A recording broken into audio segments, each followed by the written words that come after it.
Wassalatu wassalam ala ashrafil anbiya'i wal mursalin wa ala alihi wa sahbihi ajma'in. Subhanaka la ilma lana illa ma 'allamtana innaka antal alimul hakim. Rabbi shrah li sadri wa yassir li amri wa hlul 'uqdatam min lisani yafqahu qawli. Amma ba'd.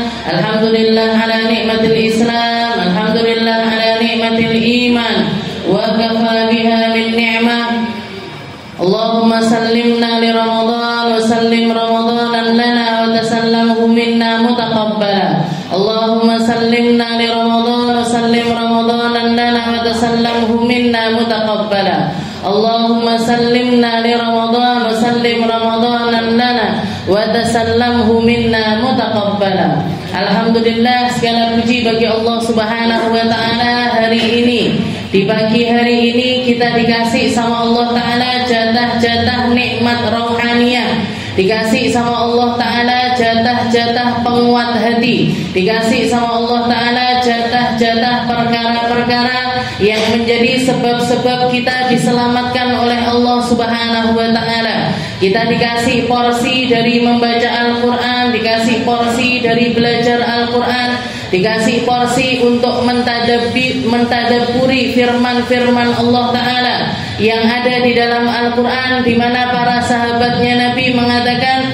tidak ada sesuatu apapun yang lebih bisa menguatkan jiwa kita, tidak ada sesuatu yang lebih bisa menumbuhkan keimanan kita, tidak ada sesuatu yang lebih bisa merubah perubahan di dalam diri kita lebih dibandingkan ketika kita memahami firman-firman Allah Subhanahu wa taala. Dan di hari ini, di kesempatan ini, di bulan ini, di bulan yang mulia Syahrul Quran, bulannya Al-Quran, bulan diturunkannya Al-Quran, semoga Allah taala memberikan kepada kita fahamnya Al-Quran, ngertinya Al-Quran, ilmunya Al-Quran, sehingga ilmu-ilmu Al-Quran ini bisa kita serap dengan pikiran kita, merasuk ke dalam diri kita, bisa merubah setiap haul, setiap ahwaluna, setiap perkara-perkara kita bisa kita rubah berkah dari ilmunya Al-Quran. Gak lama Bu, Rasulullah SAW berdakwah 23 tahun.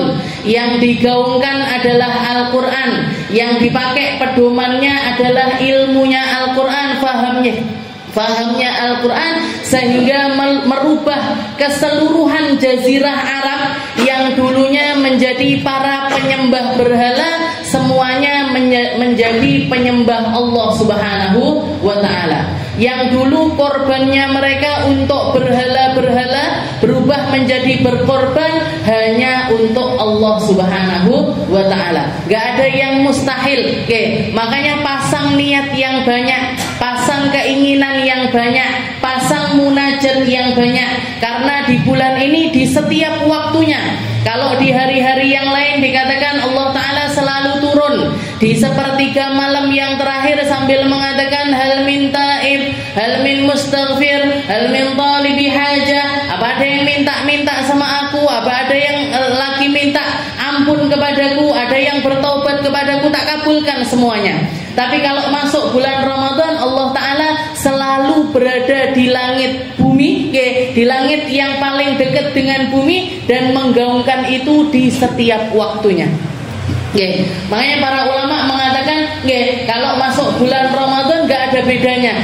Munajatnya jenengan mau pagi, mau siang, mau sore, mau malam, semuanya adalah waktu-waktu mustajabah, semuanya adalah waktu-waktu yang paling berpotensi untuk Allah Ta'ala mengijabahi setiap perkara-perkara yang menjadi kebutuhan kita. Mau itu hajat dunia kita, mau itu hajat akhirat kita, dan itu adalah sesuatu yang lebih penting dibandingkan hajat dunia kita. Minta semuanya sama Allah Ta'ala di bulan ini, semuanya pasti dikabulkan sama Allah. Tinggal waktunya, tinggal saatnya, sesuai atau tidak untuk kita mendapatkan perkara-perkara tersebut. Tapi yang pasti semuanya dijabahi sama Allah. Gak ada doa yang mardud, gak ada doa yang ditolak, gak ada doa yang dihempaskan sama Allah Ta'ala. Dari lisan manapun, dari manusia macam apapun, seburuk apapun kita, sebaik sebanyak apapun kesalahan yang pernah kita lakukan, tetaplah berhusnudzon kepada Allah Ta'ala, tetaplah minta sama Allah Ta'ala, tetaplah bermunajat kepada Allah Subhanahu Wa Ta'ala. Ud'uni astajib lakum. Tugas kita berdoa, tugasnya Allah Ta'ala untuk mengijabahi setiap panjatan doa-doa kita. Ramadan bulan mulia, Ramadan bulan dilipat gandakannya setiap kebaikan. Kalau hari-hari yang lain pahala yang diiming-imingkan sama Nabi, man hadara majlisal ilm, man talabal ilm, barang siapa yang nyari ilmu di hari-hari biasa, pahalanya kayak sholat 1000 rakaat, kayak ngantarkan jenazah 1000 jenazah, kayak ngendangi orang sakit 1000 orang sakit. Itu hari-hari biasa. Kalau di hari-hari semacam ini, di bulan Ramadan semacam ini, pahalanya minimal digandakan sama Allah Ta'ala 70 kali lipatnya. 70 kali lipat berarti berapa, Bu? Kalau 1000 rakaat jadi 70.000 rakaat. Sopo sing kuat sholat 70.000 rakaat? Siapa kira-kira? Sing kuat sholat tarawih ae gringingan misalnya. Tarawih ae gringingan kok arepe sholat 1000 rakaat. Kok mau sholat 70.000 rakaat? Di mana kita mau nyari orang mati 70.000 orang? Di mana kita mau nyari orang sakit 70.000 orang? Jenengan duduk tok rungokne, muga-muga ora ngantuk, Semoga aja enggak ngantuk, Duduk tok rungokne, Darek lungguh garek ngrungokne, dapat pahala yang luar biasa banyak dari Allah Subhanahu wa Ta'ala. Mungkin-mungkin diijabah sama Allah. Mungkin-mungkin dikasih sama Allah Ta'ala, ngertinya hati kita, ngertinya pikiran kita, ngertinya iman kita, sehingga semuanya mengantarkan kita kepada perkara-perkara yang baik. Fid din wad dunya wal akhirah. Perkara agama kita membaik, perkara dunia kita membaik, perkara akhirat kita semoga juga menjadi semakin baik. Kita insya Allah selama bulan Ramadan ini, saya kemarin-kemarin bingung, harus ngaji apa, kadang keceplosan yang paling baik ngaji tafsir, akhirnya bingung dewe, akhirnya saya kasih judul aja ngarang-ngarang ayat wa hikayat, ngambil cerita kisah yang ada di dalam Al-Quran, setelah itu kita korek, kita cari tahu, kita gali, kita tadabburi setiap makna-makna yang terkandung di dalam lafaz-lafaz ayat tersebut. Di sini saya akan ngambil ayat ke-60 dari surat Al-Kahfi.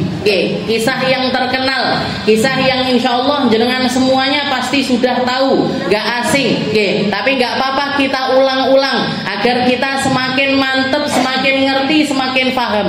Yaitu kisah di mana Allah Ta'ala menceritakan sebuah perjalanan yang mulia, perjalanan yang luar biasa indah, penuh dengan ilmu, penuh dengan hikmah, penuh dengan adab, penuh dengan akhlak, sebagai seorang murid kepada gurunya, sebagai seorang pencari ilmu kepada mereka-mereka yang kita ambil ilmu dari mereka, yaitu perjalanannya Nabi Allah Musa bersama dengan Yusha bin Nun, muridnya beliau yang bernama Yusha, untuk menemui seorang alim, untuk menemui seorang ahli ilmu yang istilahnya punya ilmu yang gak dimiliki oleh Nabi Allah Musa, yaitu menemui Nabi Allah Khidir, yaitu nemuin Nabi Allah Khidir di ayat ke-60 dari surat Al-Kahfi. Jadi sebenarnya di dalam surat Kahfi ini ada macam-macam kisah yang diceritakan sama Allah Ta'ala. Ada kisahnya para ashabul kahf, orang-orang yang ditidurkan sama Allah Ta'ala di dalam gua sekitar 306 tahun, gak berubah sama sekali, dijaga fisiknya, dijaga organnya, dijaga imannya, dijaga setiap hal yang ada pada diri mereka. Gak cuma 1-2 orang, tapi 7 orang. 7 orang pemuda yang kabur, kabur dulu aja, jadi kabur dari lingkungan yang buruk, dari pemerintah yang buruk, dari keimanan yang sudah sangat porak-poranda. Mereka bertujuh ini mengasingkan diri, masuk di dalam gua untuk sembunyi dari kejaran orang-orang kafir ini tadi. Setelah itu di situ ditidurkan sama Allah Ta'ala kurang lebih 300 sekian tahun, 300 sekian tahun, dan gak berubah sama sekali. Bahkan dikatakan ketika beliau bertujuh ini dibangkitkan sama Allah Ta'ala, pemimpinnya yang bernama Maximilianus, jadi pemimpinnya ini, dikatakan ketika turun ke negerinya, turun kembali ke kotanya, ketemu sama cucunya cicitnya, ketemu sama cucunya cicitnya. Jadi Maximilianus ini ketika masih hidup sudah punya istri, punya anak, anaknya ini sudah punya anak lagi, jadi cucunya, nah cucunya punya anak lagi, berarti cicitnya, cicitnya sudah punya cucu, ketemu sama cucunya cicitnya, dan dikatakan cucu cicitnya ini sudah tua renta, punggungnya bungkuk, punggungnya ini sampai membungkuk, rambutnya putih semuanya, sedangkan kakeknya ini tadi masih tetap dalam keadaan muda. Seperti itu Bu, Allah Ta'ala kalau pengen jaga manusia dijaga. Allah Ta'ala kalau mau bikin seseorang ini nggak berubah sama sekali, nggak dirubah sama Allah Ta'ala. Nggak usah pakai skincare, nggak usah pakai formalin, nggak usah pakai pengawet apapun. Kalau Allah Ta'ala pengen ngawetkan dia, diawetkan sama Allah. Diawetkan sama Allah Ta'ala. 7 pemuda plus 1 ekor anjing. Semuanya ini, makhluk ini, ke-8 makhluknya Allah Ta'ala ini dijaga kurang lebih 300 sekian tahun. Setelah itu juga ada kisah Sahibul Bustanain, 2 orang manusia yang sama-sama punya kebun, sama-sama punya kebun. Tapi yang satu ahli syukur, yang satu nggak tahu syukur.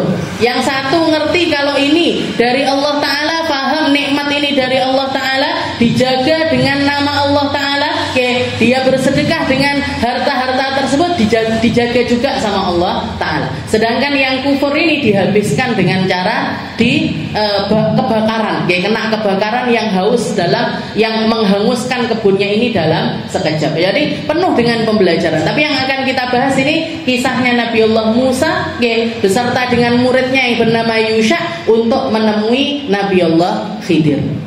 Di awal ayat Allah Ta'ala mengatakan, wa idh qala Musa li fatah la abrau hatta ablugha majma'al bahraini aw amdiya huquba falamma balagha majma'a bainihima nasiya hutahuma fattakhadha sabilahu fil bahri saraba. Jadi di awal ayat Allah Ta'ala mengatakan kepada Nabi Muhammad, Unkur ya Muhammad, ceritakan wahai Muhammad, kasih tahu wahai Muhammad, kasih paham sama umatmu wahai Muhammad, sebuah kisah yang penuh dengan hikmah bagi orang-orang yang mau ngambil hikmah. Sebuah kisah yang penuh dengan ilmu kalau mereka ingin jadi orang-orang yang berilmu. Dan kisah yang penuh dengan amaliyah kebaikan bagi mereka yang ingin menambahkan amal-amal kebaikan sebagai bentuk bekal mereka menuju alam akhiratnya mereka. Uzkur ya Muhammad, ceritakan wahai Muhammad. Ceritakan apa ya Rabb? Idh qala Musa, saat-saat di mana Nabiullah Musa qala li fata, berucap kepada salah satu muridnya, yang bernama Yusha bin Nun, idh qala Musa li fatahu la abrahu hatta ablugha majma'al bahraini aw amdiya huquba. Saya nggak akan membiarkan kaki ini berhenti sampai nyampe di perbatasan antara 2 laut. La abrah, demi Allah, kaki ini nggak akan pernah diam, nggak akan berhenti berjalan, nggak akan pernah aku berhentikan dari perjalanan sampai saya menemukan tempat antara 2 laut yang tersambung, au amdiya hukuba, walaupun harus menjalaninya selama berpuluh-puluh tahun, walaupun untuk mencarinya membutuhkan waktu ratusan tahun sekalipun, kaki ini nggak akan pernah berhenti untuk berjalan. Ini sumpahnya Nabiullah Musa. Sumpahnya Nabiullah Musa ketika apa?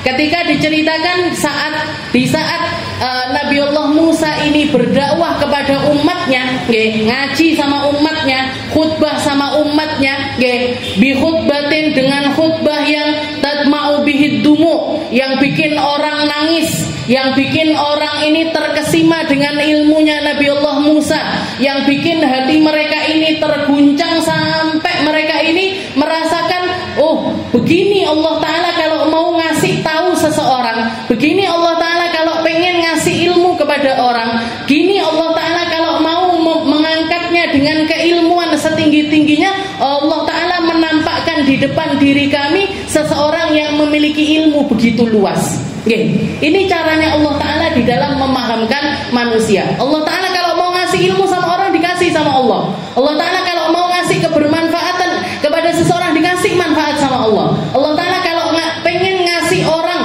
bisa sedekah dengan sedekah yang banyak, diperlihatkan.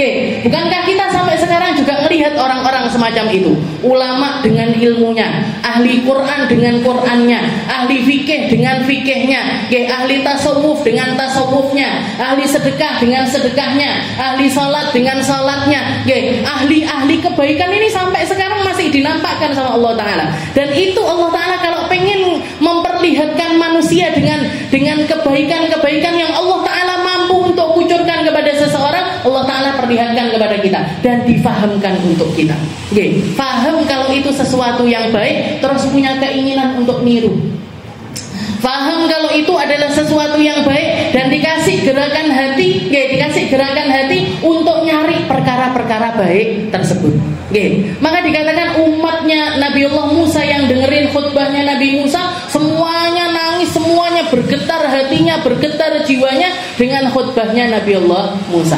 Sampai di penghujung khutbah tersebut, salah satu di antara umat ini gak bisa nahan rasa di dalam dirinya, gak bisa nahan kata-kata dari mulutnya, sehingga beliau mengatakan, ya Musa, wahai Nabi Allah Musa, hal alal ardi rajulun, apakah di atas muka bumi ini ada seseorang a'lamu minka, yang lebih alim dibandingkan kamu?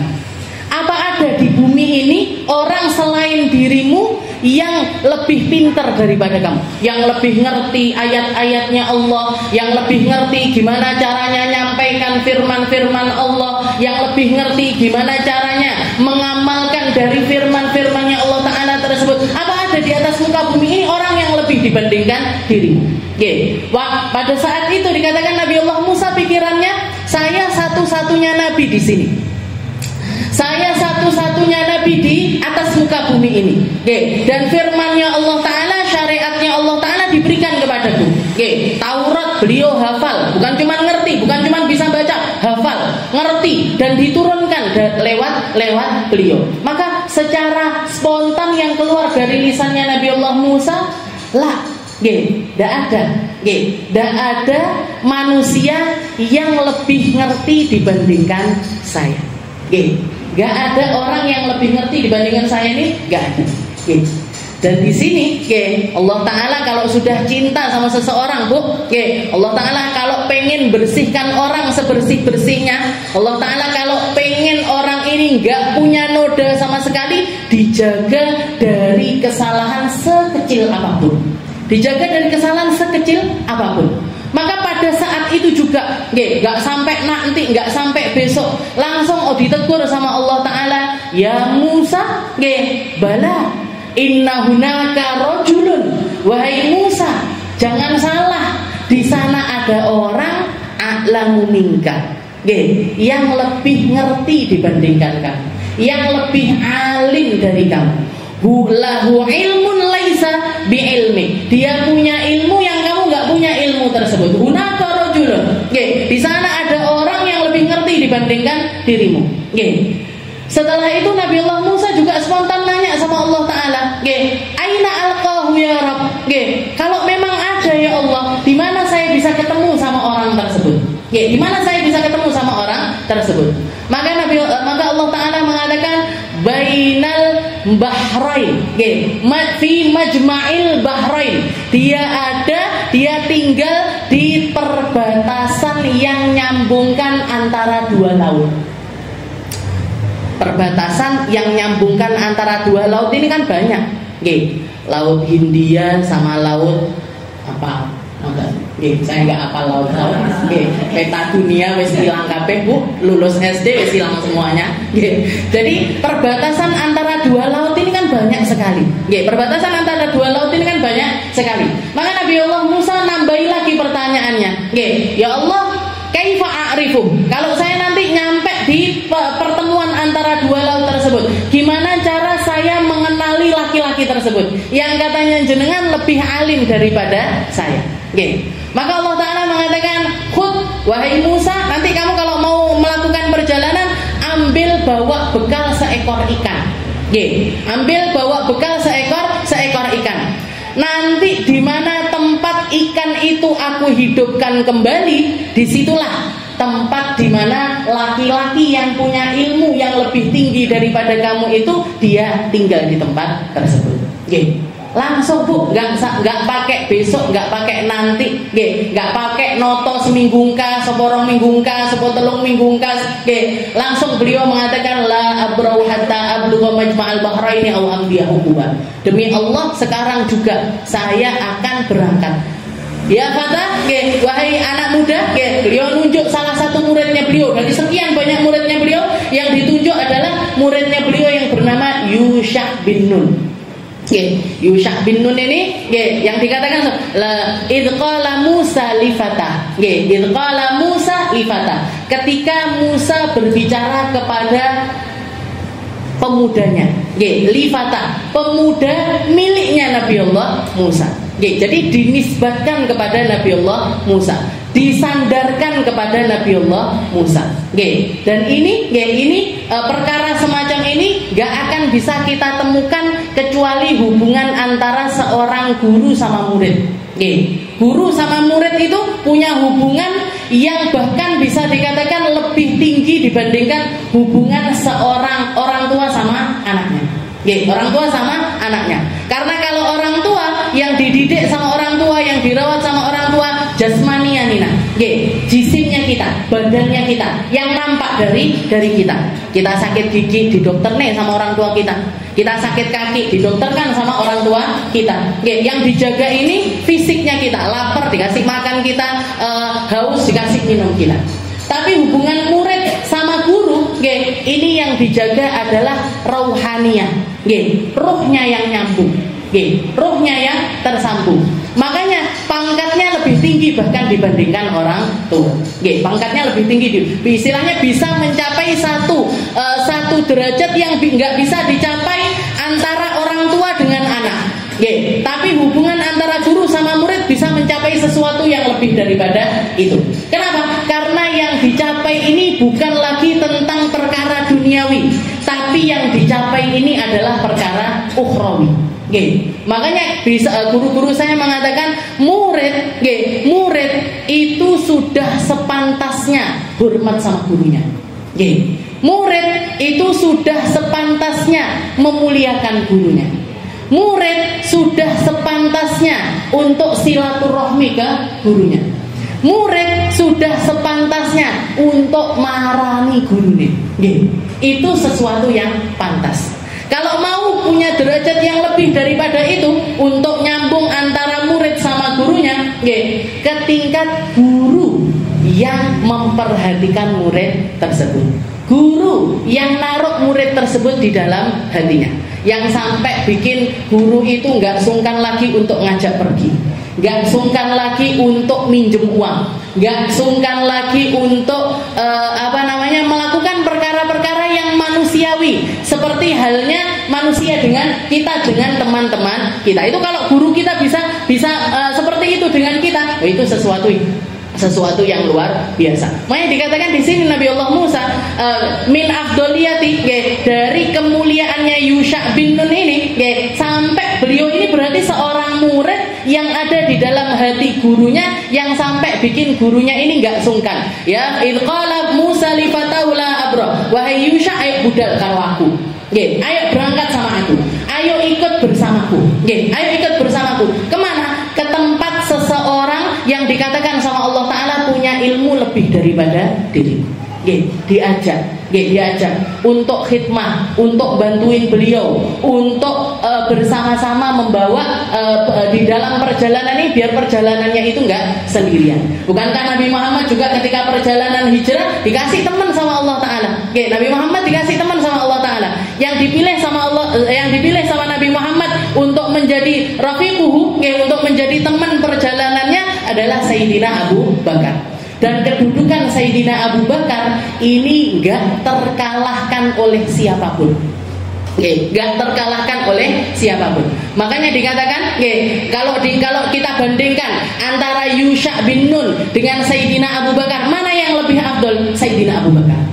Kenapa? Karena nabinya lebih afdol. Karena Nabi Muhammad lebih tinggi derajatnya dibandingkan Nabi Allah Musa, maka khadimnya, maka muridnya, maka yang khidmah sama beliau juga lebih mulia di sisi Allah Subhanahu wa Ta'ala. Nah, dikatakan kedudukannya Sayyidina Abu Bakar itu, kalau kita bikin ranking-rankingan, nomor 1 itu kan Nabi Muhammad. Setelah Nabi Muhammad, para nabi ulul azmi, Nabi Allah Isa, Nabi Allah Musa, Nabi Allah Ibrahim, Nabi Allah Nuh, itu orang-orang para nabi ulul azmi. Setelah nabi ulul azmi, para nabi-nabi yang lainnya, 25 nabi. Setelah nabi 25 ini, para rasul 25 ini, para nabi-nabinya Allah Ta'ala yang banyaknya itu enggak terkira. Nah, setelah kedudukan para nabi, para rasul, itu langsung Sayyidina Abu Bakar. Setelah Sayyidina Abu Bakar, langsung Sayyidina Umar. Setelah Sayyidina Umar, nah ini baru ikhtilaf. Para ulama ikhtilaf. Ada yang mengatakan Sayyidina Ali lebih afdal daripada Sayyidina Utsman. Ada yang bilang Sayyidina Utsman yang lebih afdal daripada Sayyidina Ali. Ini derajat yang nggak bisa dicapai oleh siapapun. Yang nggak bisa dibandingkan dengan manusia manapun. Ini Yusha bin Nun ini, karena beliau berkhidmah kepada Nabi Allah Musa, diangkat derajatnya sama Allah Ta'ala. Makanya dikatakan orang kalau khidmah sama orang mulia ikut mulia. Orang kalau dekat sama orang mulia ikut dapat kemuliaan. Kita dekat sama orang ahli ilmu, ikut mulia dengan ilmu. Kita ikut sama orang soleh, kita khidmah sama orang soleh, dapat juga kesalehannya. Ikut naik derajatnya dari segi kesalehannya. Orang ikut atau berkhidmah sama para ahli ibadah, dapat kemuliaan dari ibadahnya. Dan kalau dibandingkan antara kesemua kebaikan ini, gak ada yang mengalahkan kebaikannya ilmu.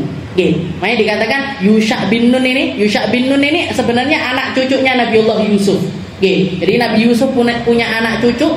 Salah satu dari cucunya ini ngaji atau belajar di tempatnya Nabiullah Musa, dan bahkan jadi murid terdekatnya Nabiullah Musa. Di bawah, wa idh qala Musa li fatahu la abrahu hatta ablugha majma'al bahraini aw amdiya hukuba. Dikatakan perkataan atau yang diucapkan sama Nabiullah Musa waktu itu, kakiku gak akan aku berhentikan demi Allah. Demi Allah, saya gak akan memberhentikan kaki ini meskipun perjalanan yang harus saya tempuh ini misalkan memakan waktu 70 tahun kah, 80 tahun kah, 100 tahun kah, saya berapapun biaya yang akan saya keluarkan, berapapun banyaknya waktu yang harus saya habiskan, pokoknya saya harus ketemu sama orang ini tadi yang Allah Ta'ala negur saya dengannya, yang Allah Ta'ala mengatakan dia ngerti ilmu yang kamu gak ngerti wahai Musa. Ini mirip sinten nih, nggak mirip awake dhewe pokoknya. Kita itu mau ngaji lo tarene dawa Bu. Repot apa ora, sikile kesel apa enggak, lemes apa enggak, ngantuk apa enggak, engko nglebokne neng kota amal piro yo. Ini saya bensinnya berapa ya? Nanti perjalanannya engko ngajine suwi apa enggak Ustazah Aminah iki. Tarene dawa Bu. Nanti padahal padahal ini ilmu semua, kayak istilahnya gini. Nabi Allah Musa itu sudah punya ilmu, bisa dikatakan kalau kita ngomongin ilmu itu di dalam ember-embernya Nabi Musa ini sudah penuh, bahkan luber-luber sudah dikasihkan kebermanfaatannya kepada orang-orang kepada umatnya. Nggih. Lah kita kalau dibandingkan ilmunya sama Nabiullah Musa, sak tetesan udah enek, Bu. Nggih. Gak ngerti ilmune poso, aras-arasen belajar ilmu poso. Gak ngerti ilmunya sholat, aras-arasen belajar ilmu sholat. Gak ngerti fikih, aras-arasen belajar ilmu fikih. Ngajine blekak-bleku, yo taren gian. Tuh gian mikirnya arepe belajar ngaji, kok aku isin apa ora, kok aku dicelatu apa enggak, kok aku munggah apa ndak jilite. Nek ora munggah-munggah piye? Nggih. Isin lah anakku. Tarene dawa, nggih. Padahal kalau kita tahu dengan kedudukannya sebuah ilmu, nggih, enggak ada, Bu, di atas muka bumi ini sesuatu yang lebih mulia dibandingkan ilmu itu enggak ada. Nggih. Nabi Muhammad sampai diperintahkan sama Allah Taala, wa qul rabbi zidni ilma. Muhammad bilang, nggih, doa kamu wahai Muhammad, apa doanya ya Allah? Rabbi zidni ilma. Ya Allah, tambahi ilmu saya. Nggih. Nabi Muhammad disuruh nambahi ilmu. Nggih. Orang-orang yang tahu tentang kemuliaannya ilmu enggak akan membiarkan hari-harinya berlalu tanpa ilmu. Nggih. Yang dicari itu ilmu, yang dicari itu sesuatu yang mulia, ya sesuatu yang paling mulia di sisi Allah Ta'ala. Nabi Musa, Bu, nggih, manusia paling ngerti syariat, manusia paling ngerti dengan kalamnya Allah Ta'ala, manusia yang paling ngerti dengan kedudukannya sebuah ilmu, tahu kalau di sana ada orang punya ilmu, diparani, nggih, diparani. Dan begitu seharusnya perjalanan hidup kita. Oke, seperti itu harusnya kita itu ngisi kehidupan kita. Oke, ilmu apa ya aku saya nggak ngerti, belajar. Oke, saya akidah saya sudah benar apa enggak, belajar akidah. Oke, fikih saya sudah mantap apa enggak, belajar fikih. Oke, saya ngajinya sudah benar apa enggak, belajar ngaji. Oke, jangan usah taren, Bu, masalah dana. Oke, masalah dana, masalah duit dicepai sama Allah Ta'ala. Oke, bahkan orang yang belajar, apalagi serius di dalam belajarnya, dikasih rezekinya belajar sama Allah Ta'ala. Saya dulu punya guru, di Dalwa, di Darul Lughah wa Dakwah itu ada salah satu guru saya. Beliau itu cerita, saya ini anak yatim piatu. Dari kecil abahnya nggak ada, ibunya nggak ada. Bapak ibu saya sudah nggak ada sejak saya kecil. Sehingga ketika saya perjalanan hidup saya, istilahnya ketika saya mulai dari SD itu nggak ada yang nanggung biaya saya, nggak ada. Terus jenengan gimana Ustadz, istilahnya buat sekolah, buat makan dan lain sebagainya. Beliau mengatakan orang tua saya itu alhamdulillah punya warisan peternakan ayam. Nggak banyak, nggak ternak yang besar gitu, enggak, tapi punya beberapa kandang ayam, ada ayam-ayamnya. Dikatakan ketika setiap kali saya berangkat sekolah tak panen itu telurnya, tak panen telurnya, atau kalau ada orang pesan ayam tak bawa ayamnya ke pasar, nanti tak jual. Nah dari biaya itu, dari biaya jual telur sama ayam itu tadi, saya dikasih rezeki sama Allah Ta'ala untuk bisa sekolah SD. Sampai ketika lulus SD beliau akhirnya mondok. Mondok itu tapi pulang pergi. Ngoten niku. Terus sampai SMP, sampai SMA, sampai akhirnya beliau lulus dari pondok. Sampai beliau lulus dari pondok, selesai diangkat jadi guru. Ketika beliau bilang, ketika begitu saya diangkat jadi guru dan dapat gaji dari pondok, dapat gaji yang bisa mencukupi kehidupan saya, itu ayam di kandang mati siji sampai habis. Sampai habis. Akhirnya nggak ternak lagi.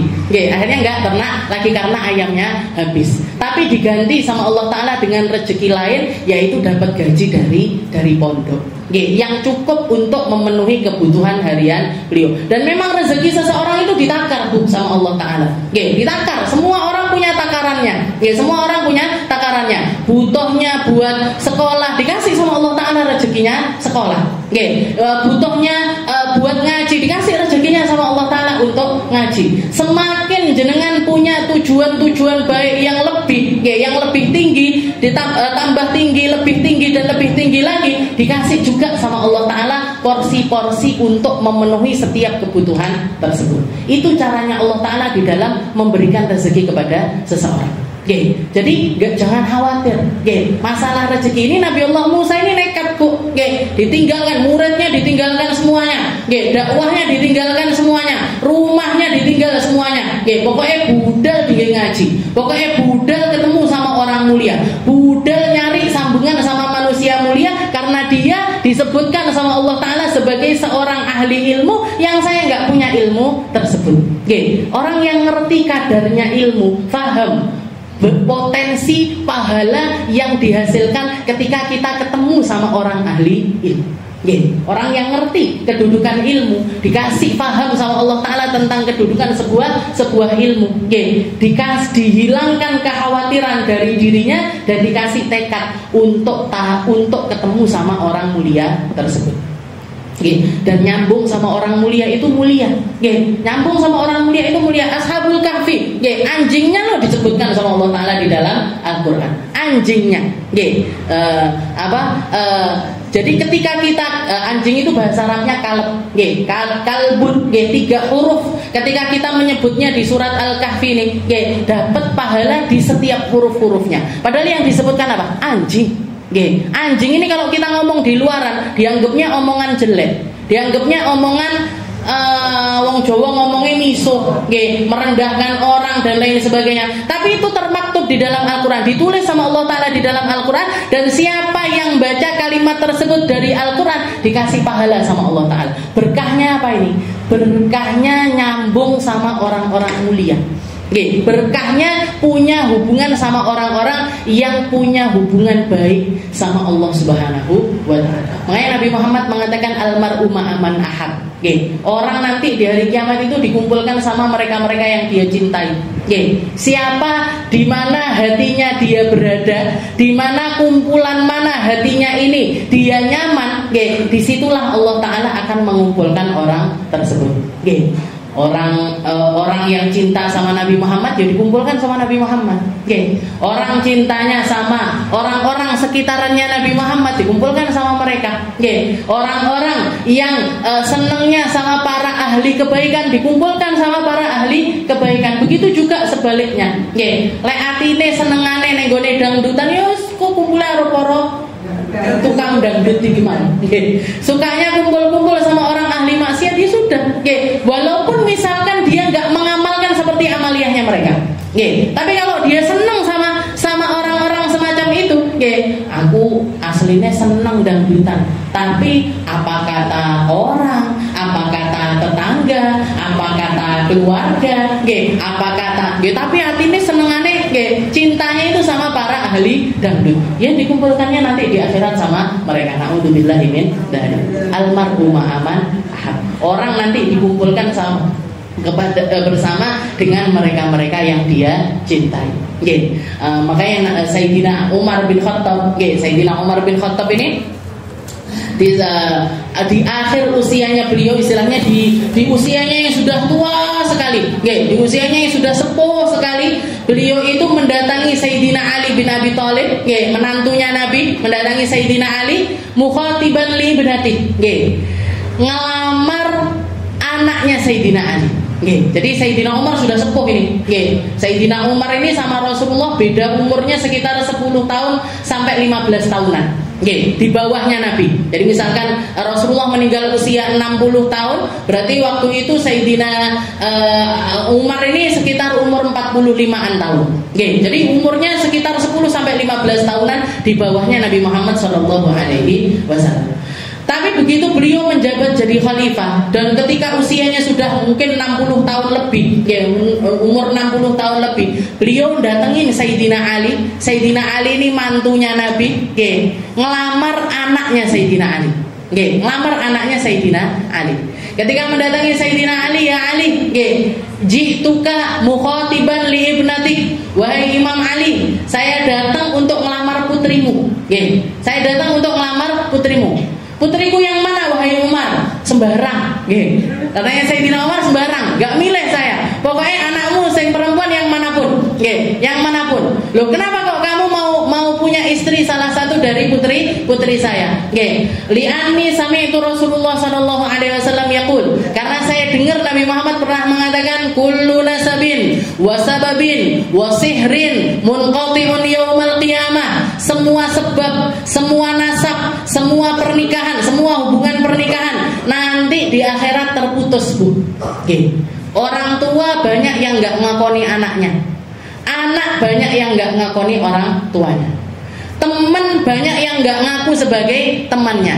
Tetangga banyak yang nggak mau ngaku sebagai tetangganya. Para orang-orang yang pernah ketemu sama kita banyak yang nggak pengen ketemu sama kita. Munqati, di hari kiamat nanti keputus semuanya. Kullu yaqul nafsi nafsi. Semuanya bakalan ngomong dewe. Bahkan sekelas nabi-nabinya Allah Ta'ala pun mengatakan yang semacam itu. Nabi Adam disambati, ayo lepaskan kita dari penantian yang luar biasa lama di padang mahsyar ini, wahai Nabi Adam. Anta abul bashar, engkau adalah abahnya semua manusia. Ayo kita pindahkan kita semuanya dari tempat ini. Katanya Nabi Allah Adam, nafsi aku dewe kepikiran karo dosaku, dewe. Nabi Ibrahim dikatakan nafsi. Nabi Isa mengatakan nafsi. Nabi Allah Musa mengatakan, semuanya ngomong nafsi. Munqati, semuanya keputus, Bu. Semuanya keputus. Katanya Nabi, illa nasabi wasababi wasihri, kecuali nasab yang nyambung sama Nabi Muhammad, sebab yang nyambung sama Nabi Muhammad, pernikahan yang nyambung sama Nabi Muhammad. Sedangkan Sayyidina Umar ini mulai dari beliau masuk ke dalam agama Islam, beliau mencari semua dari 3 sebab ini disempurnakan sama beliau. Dari segi nasab, dari segi nasab, beliau pengen punya nasab yang dekat sama Nabi. Makanya putrinya Sayyidina Hafsah ditawarkan untuk dinikahi sama Rasulullah SAW, yang sampai akhirnya jadi istrinya Nabi. Sayyidina Hafsah, Sayyidah Hafsah dinikahi sama Nabi Muhammad. Siapa? Putrinya Sayyidina Umar bin Khattab. Setelah itu semua sebab ditempuh sama Sayyidina Umar. Beliau berburu sholat paling dekat sama Nabi. Beliau berburu sedekah paling banyak sama Nabi. Beliau berburu kebaikan yang paling mendekatkan dirinya kepada Nabi. Di medan perang ditampakkan, di dalam sedartanya ditampakkan, anak-anaknya ditampakkan. Sayyidina Umar ini ketika semua anak-anaknya juga didorong untuk mendekati Rasulullah SAW. Setelah itu beliau pengen nyari kesempatan yang ketiga, yaitu sihri. Sihri itu artinya besanan. Besanan padahal anaknya sudah berarti kan beliau mertuanya Nabi. Tapi beliau juga pengen punya kesempatan untuk punya hubungan yang lain lagi, lewat anak cucunya Rasulullah SAW. Jadi pengen jadi mantunya Nabi. Wes dadi moro tuane melek dadi mantune. Mantu, bukan mantu anak lagi, mantu cucu. Tapi dikabulkan sama Sayyidina Ali.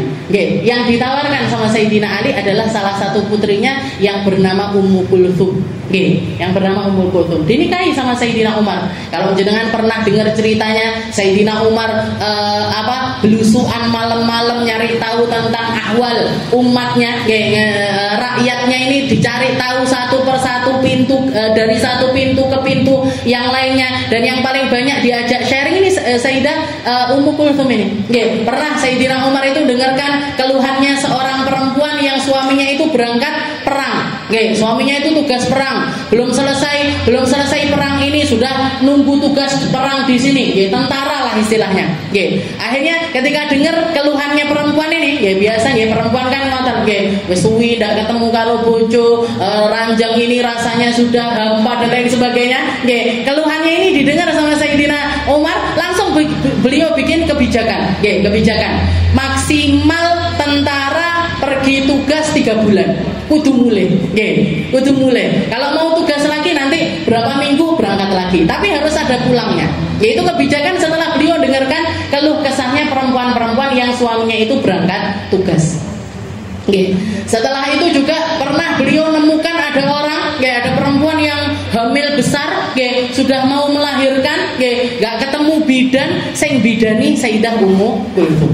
Yang nampani bayinya ini Ummu Kulthum, dan ini bapaknya si bayi ini. Jadi istilahnya suaminya dari perempuan hamil itu sempat keluar kata-kata wallahi anta istilahnya asyrafu min amiril mukminin. Kamu ini benar-benar orang yang lebih mulia dibandingkan Pak Presiden, kalah, kamu lebih baik. Orang itu ngomong gitu. Gak ngerti kalau yang di sampingnya ini Sayyidina Umar.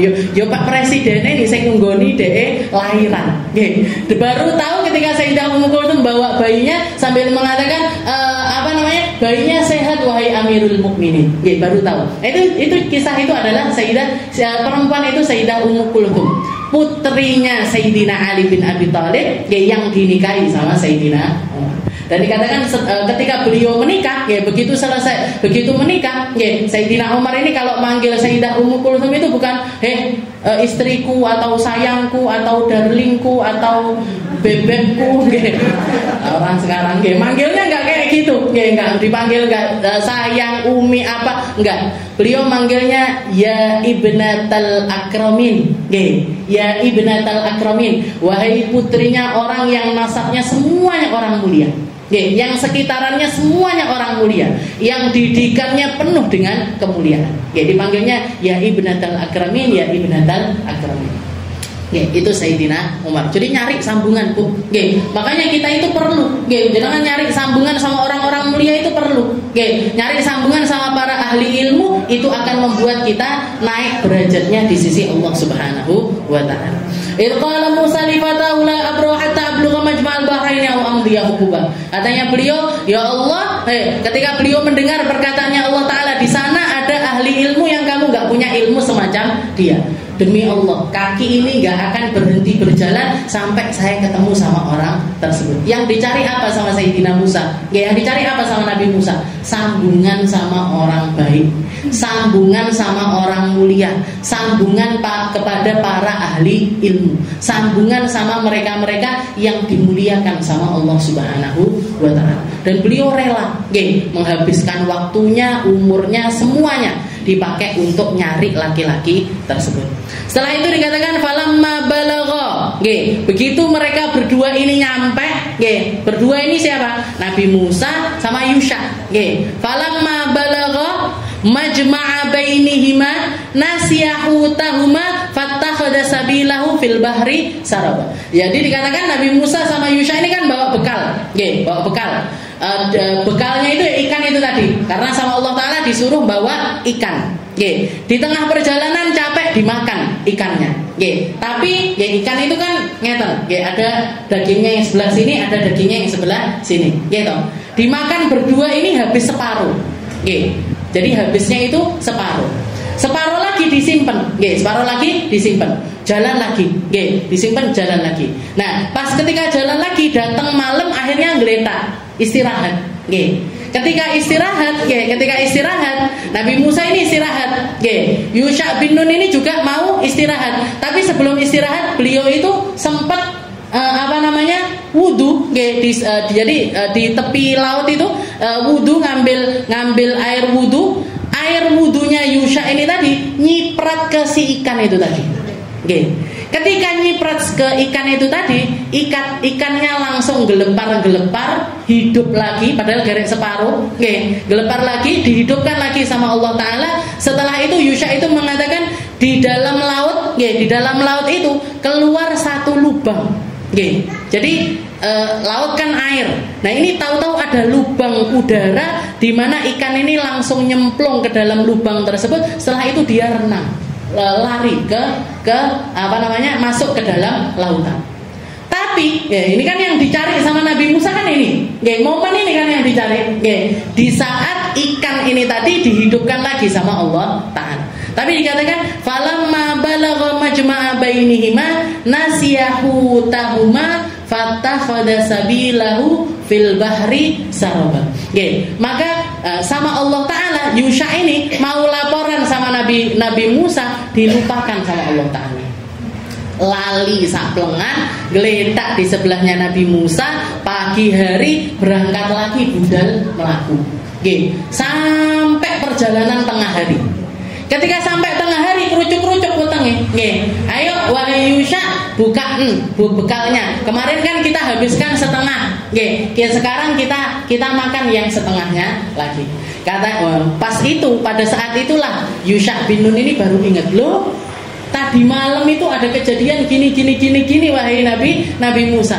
Katanya Nabi Musa, "Lah kuwi sing tak goleki." Nggih, kejadian itu yang saya cari. Lah kamu kok kamu baru ngomong siang-siang. Jadi istilahnya perjalanan dari pagi sampai siang ini tadi, nggih, akhirnya balik lagi ke tempat di mana beliau ini istirahat di waktu malam tersebut. Nasiyahu tahuma fattakhadha sabilahu fil bahri saraba. Jadi memang dilupakan sama Allah Taala untuk jadi ujian. Nggih. Makanya dikatakan orang itu nggih, manusia itu nggih, ketika mereka berjalan untuk mencari kebaikan, nggih, bersamaan dengan kebaikan yang dia cari, Allah Taala akan datangkan ujian-ujian.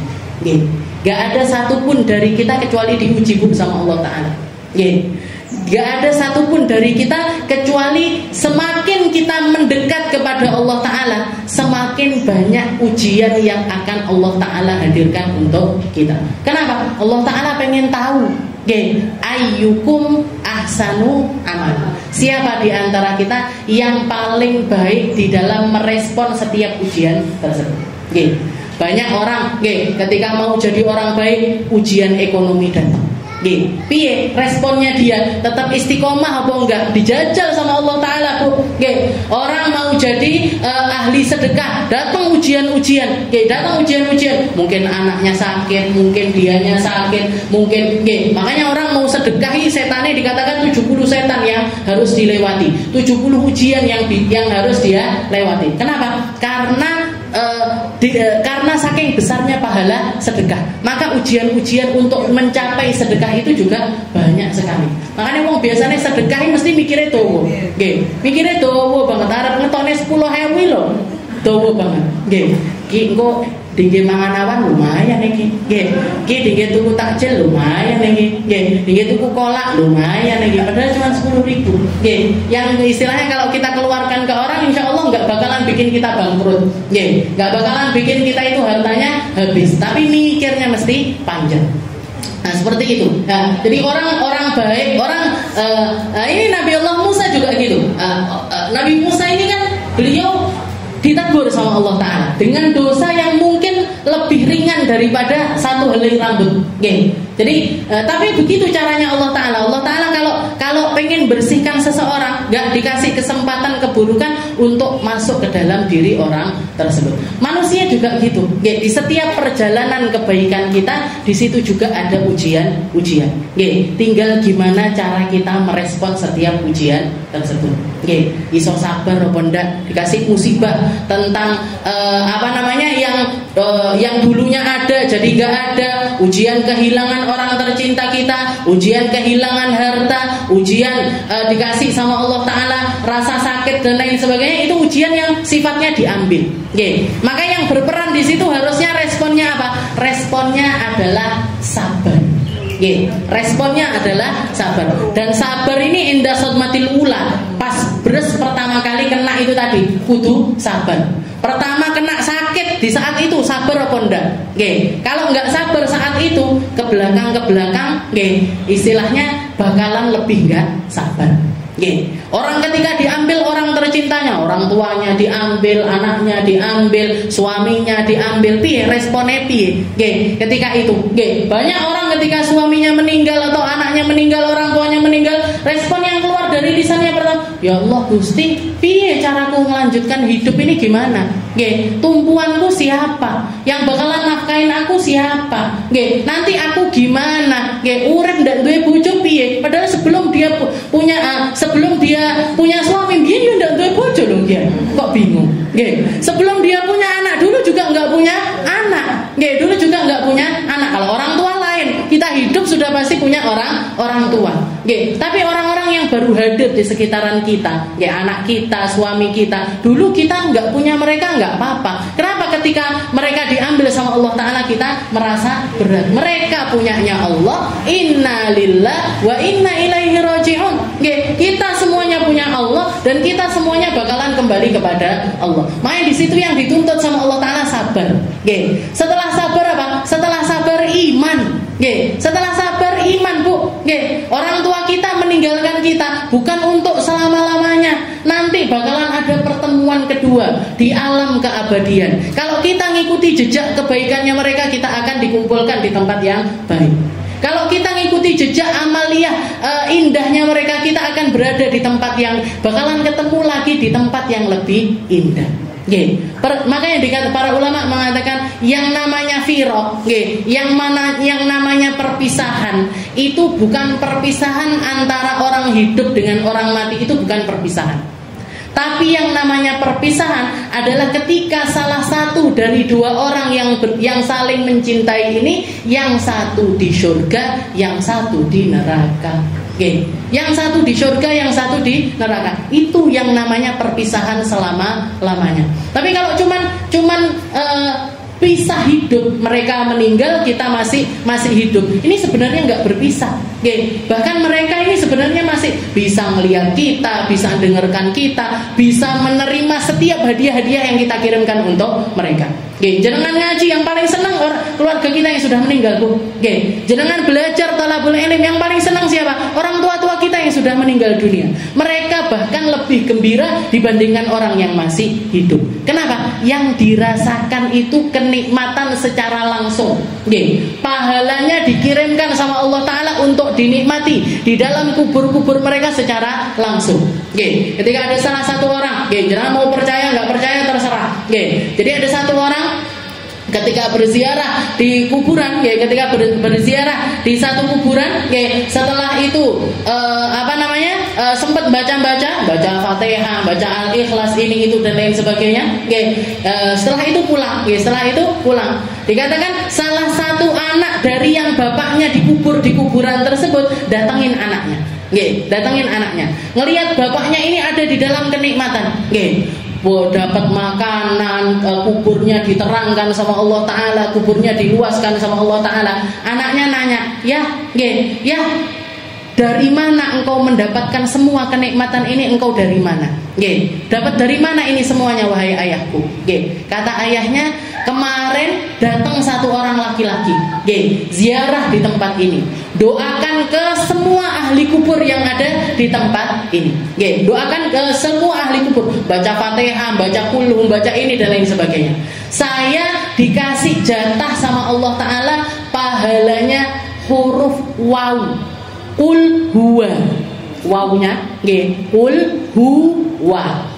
Saya dikasih sama Allah Ta'ala pahalanya, bacaannya dia wow, dikasihkan sama Allah Ta'ala untuk aku. Itu yang menerangi kuburku, yang meluaskan kuburku, dan aku mendapatkan kenikmatan yang sekian banyak dari Allah Ta'ala. Huruf wow, Bu.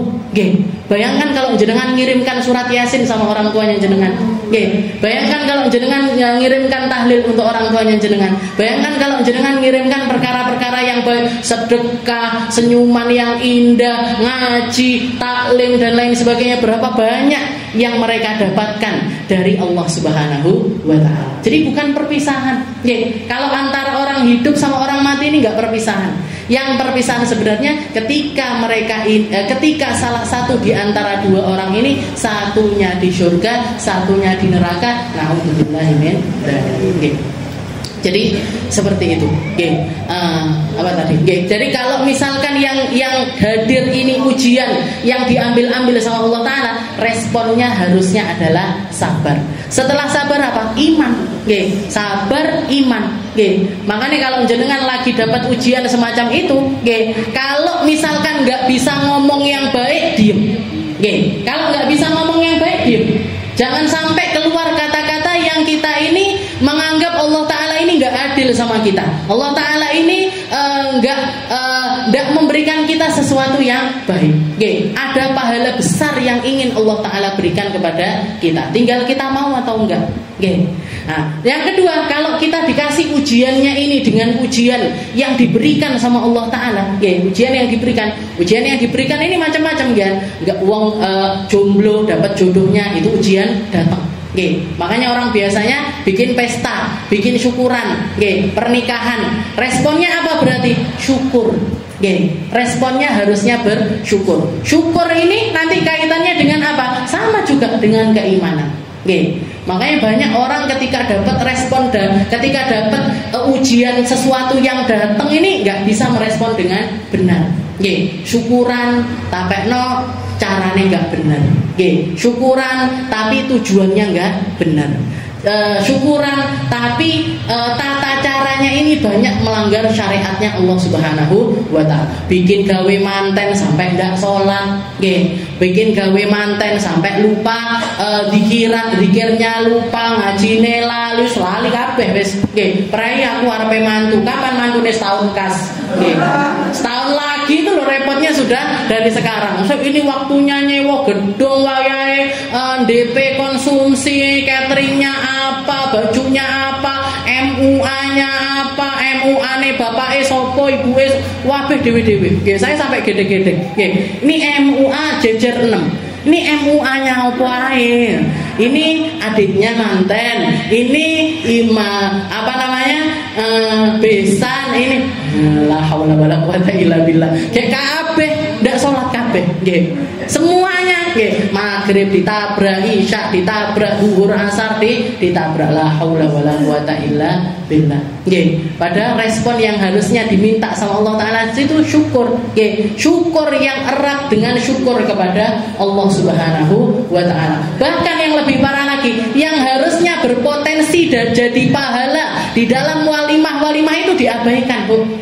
Diabaikan. Sing penting fotone apik, sing penting dekore apik, sing penting gedunge apik. Panganane enggak enak ritek ndak popo. Tamune ndak dihormati ritek ndak popo.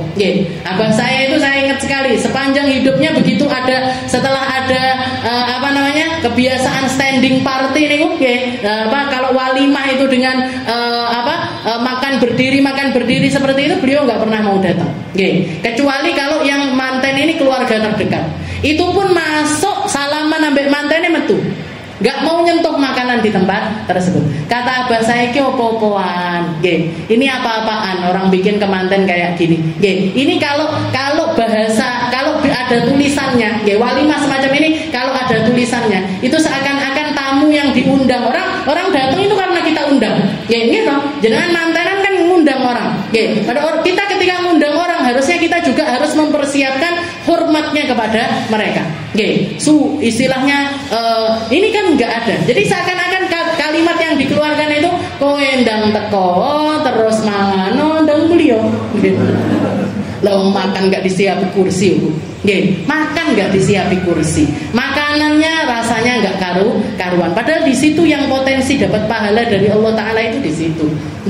Pinteran orang tua kita dulu. Tamune linggo kabeh keluar opo podeng, habis itu keluar nasi, habis itu keluar es krim, keramut tamune kabeh, semua makan, semua dihormati. Pinteran orang tua dulu, nggak ngalahkan orang tua terdahulu. Kok sampai gini? Wa qala Musa li fatahu la abru hatta blugha majma'al bahrain aw amdiya. Falamma balagha majma'a bainihima nasiyahu ta'ama fattakhadha sabilahu fil bahri saraba. Jadi ketika kejadian si ikan ini tadi nyemplung lagi ke dalam lautan, dilupakan sama Allah Taala. Yusha ini tadi, muridnya Nabi Musa ini tadi dilupakan sama Allah Taala, baru ingat besoknya pas makan siang. Cerai Nabi Musa, sio-sio iki mang, berjalan. Tapi Nabi Musa nggak marah sama Yusha, nggak marah, nggak ditegur. Ini berarti apa? Responnya beliau adalah respon sabar. Sabar, wes wayahe balik. Dan di situ nggak ada yang sia-sia, nggak ada yang nggak dikasih pahala sama Allah Taala. Jenengan ngaji misalkan mau datang ke majelis Khadijah, salah dalan, munyer sampean. Munyer gone Sobontoro, munyerne lagi rene. Gimana ini? Emane bensinnya nggak ada sia-sia, Bu. Bensinnya jenengan nggak sia-sia. Sakit lamanya jenengan, telatnya jenengan, nggak ada yang sia-sia. Semuanya dapat porsi pahala dari Allah Taala karena tujuan kita adalah sesuatu yang baik. Mungkin sama Allah Taala kita dipahamkan. Mungkin kita sama Allah Taala dikasih sambungan-sambungan yang baik, dikasih ngerti gimana caranya merespon kebaikan, gimana caranya ngerti tentang kebaikan, gimana caranya menghabiskan usia kita dengan kebaikan, menjadi orang-orang yang baik, nyambung sama orang-orang baik, nyambung sama orang-orang mulia, dengan para ahli ilmu, dengan para ahli Quran, dengan dengan para ahli tasawuf, dengan para ahli ibadah. Mugi-mugi kita, orang tua kita, anak cucu kita dikasih sama Allah Ta'ala jatah-jatah kebaikan, ya, jatah-jatah kebaikan, jatah-jatah kumpul sama orang baik, jatah-jatah untuk bisa punya sambungan dengan mereka-mereka yang dimuliakan sama Allah Ta'ala. Dan mugi-mugi kita, orang tua kita, semua orang yang kita sayangi dikasih sama Allah Ta'ala kehidupan yang nikmat di dunia, dikasih kehidupan yang nikmat di akhirat, dikasih kehidupan yang nikmat di alam kuburnya, sehingga semuanya menjadi pertanda bahwasanya mereka adalah manusia-manusia yang akan menempati surganya Allah Subhanahu wa Ta'ala. Ala hadhihi niyah wa ala kulli niyatin salihah wa ila hadratin Nabi Muhammad sallallahu alaihi wasallam bisirril Fatihah.